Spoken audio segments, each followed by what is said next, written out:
মাননীয় প্রধানমন্ত্রী সফরে যাচ্ছেন না, এই সিদ্ধান্তকে আমরা ওয়েলকাম করি, আমরা স্বাগত জানাই। পুরো 5 বছর জুড়েই যেন এই রাজনৈতিক সহনশীলতা পরিবেশটা বজায় থাকে এবং স্বাধীনতাটা মাঝে মধ্যে একটু বেশিই মনে হয়, কারণ আওয়ামী সাংবাদিক বুদ্ধিজীবীরাও বেশ গলা উঁচু করেই কথা বলতে পারছে।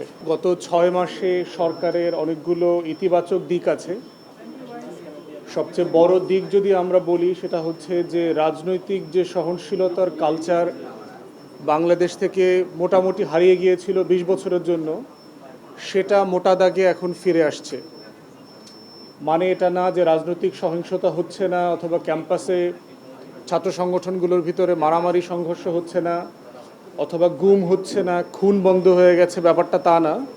কিন্তু মোটা দাগে সংসদে এবং সংসদের বাইরে রাজনৈতিক দলগুলো সরকারের সমালোচনা করতে পারছে, কথা বলতে পারছে, মন খুলে টকশোতে কথা বলতে পারছে এবং স্বাধীনতাটা মাঝে মধ্যে একটু বেশিই মনে হয়, কারণ আওয়ামী সাংবাদিক বুদ্ধিজীবীরাও বেশ গলা উঁচু করেই কথা বলতে পারছে। এত উঁচু করে গত 20 বছর বিএনপির নেতাকর্মীরাও কথা বলতে পারে নাই।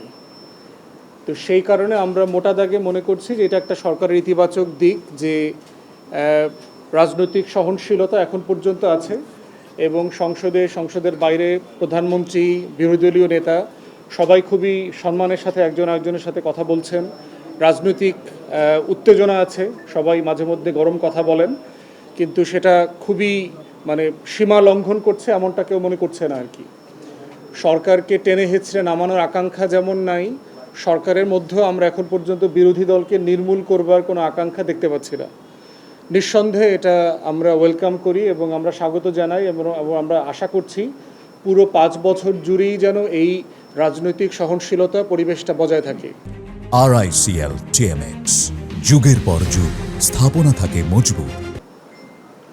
দ্বিতীয়ত হচ্ছে যে সরকারের সফলতা বলতে গেলে যে আমাদের বিদেশ নীতিতে মৌলিক পরিবর্তন এসছে।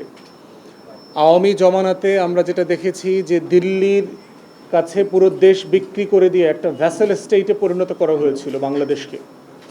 তো সেই জায়গাতে বাংলাদেশের একটা নিজস্ব স্বাধীন বিদেশ নীতির অভিমুখ তৈরি হয়েছে। মাননীয় প্রধানমন্ত্রীর বেইজিং সফরের মধ্য দিয়ে এবং প্রচণ্ড প্রেশার থাকার পরেও জাতীয় রাজনীতি, জাতীয় নিরাপত্তার হুমকি এবং ব্যক্তিগত নিরাপত্তা সব কিছু বিবেচনায় পররাষ্ট্র মন্ত্রণালয়ের যে পজিশন ভারতের ব্যাপারে, মাননীয় প্রধানমন্ত্রী সফরে যাচ্ছেন না, এই সিদ্ধান্তকে আমরা ওয়েলকাম করি, আমরা স্বাগত জানাই। তৃতীয়ত হচ্ছে মোটা দাগে বাংলাদেশে প্রত্যেকটা রাজনৈতিক দল কিছু মৌলিক জায়গাতে একমত হয়েছে। সরকার এখন পর্যন্ত সেগুলো থেকে কাজের বাস্তবতার বাইরেও হচ্ছে যে বক্তব্যে এখন পর্যন্ত সেগুলো থেকে সরে আসে নাই। তার ভিতর একটা হচ্ছে রাষ্ট্র সংস্কার, গণহত্যা, মানবতা বিরোধী অপরাধ যেটা হয়েছে, অনেকগুলো ঘটনা ঘটেছে গত 20 বছরে, সেগুলোর বিচার প্রক্রিয়া, এগুলোতে সরকারের কমিটমেন্ট ঘাটতি আছে, কিন্তু কমিটমেন্ট থেকে সরকার সরে আসে নাই।